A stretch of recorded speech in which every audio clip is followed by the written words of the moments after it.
सूतक का निर्णय, सैयादान, पददान की सामग्री और उसके दान की महिमा उससे कहिए। भगवान श्री विष्णु कहते हैं कि हे गरुड़, तुमने सपिंडीकरण आदि से लेकर के सब क्रियाएं कहूँगा, उसका श्रवण करो, जिससे प्राणी प्रेतत्व से छूटकर पितरों की पंक्ति में शामिल होता है। जिनको पिता, पितामह, प्रपितामह, वसु, रुद्र, आदित्य के नाम से पिंड नहीं मिलते, उनको पुत्र आदि के द्वारा दिए गए अनेक प्रकार के दान नहीं प्राप्त होते।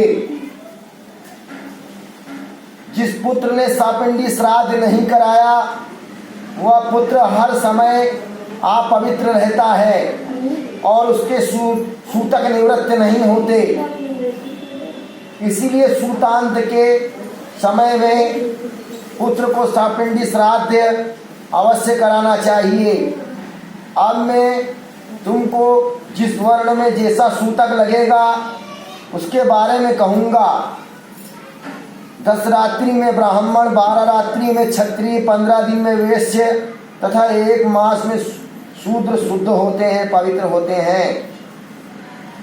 कुल के लोगों को 3 रात्रि तक का तथा गोत्रजा को स्नान मात्र का सूतक लगता है। 4 पीढ़ी में 10 रात्रि का, 5वीं पीढ़ी में 6 रात्रि का, 6वीं पीढ़ी में 4 रात्रि का, 7वीं पीढ़ी में 3 दिन का सूतक लगता है। 8वीं पीढ़ी में 1 दिन, 9वीं पीढ़ी में दोपहर का और 10वीं पीढ़ी में केवल स्नान मात्र से सूतक रहता है। देशांतर गया हो अर्थात देश के बाहर गया हो, उसको मरण सोच संबंधी समाचार मिलता है तो 10 दिन में जितने दिन शेष बचे हैं उतने दिन के सूतक लगेंगे। किसी की मृत्यु की खबर 10 दिन के बाद साल भर के भीतर सुने तो 3 रात्रि का सूतक से पवित्र हो जाते हैं। 1 साल बीत जाने पर समाचार मिले तो स्नान मात्र से शुद्धि हो जाती है।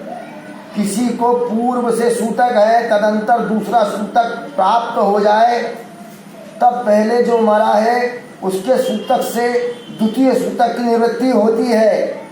जिसके दांत नहीं निकले, उनकी मृत्यु होने पर उनका स्नान मात्र से 16 कर्म पर्यंत 1 रात्रि से यज्ञोपवीत, जनेऊ के पूर्व 3 रात्रि का यज्ञोपवीत होने के बाद 10 रात्रि का सूतक होता है।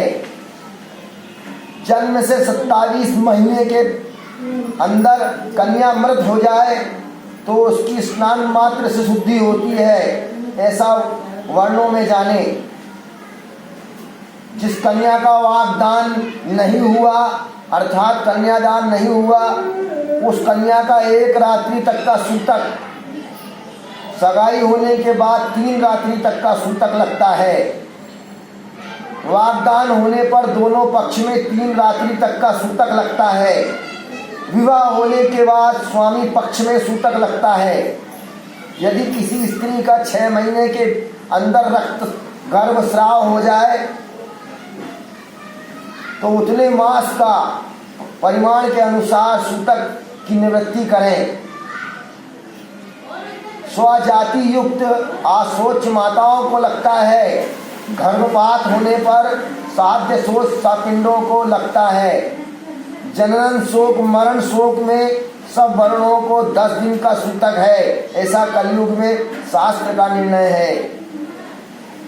आशीर्वाद, देवताओं का पूजन करना, अभिवादन करना, खटिया पर सोना, किसी को स्पर्श करना आदि कार्य सूतक काल में नहीं करने चाहिए। संध्या, दान, जप, होम, पितृ तर्पण, ब्राह्मण भोजन आदि सूतक में ना करें। जो लोग नित्य नैतिक काम में कर्मों को सूतक काल में करते हैं उनके किए हुए अन्य पुण्य काम सब नष्ट हो जाते हैं। व्रत आदि को करने वाले महामंत्र को जपने वाले, अग्निहोत्र करने वाले, ब्रह्मनिष्ठ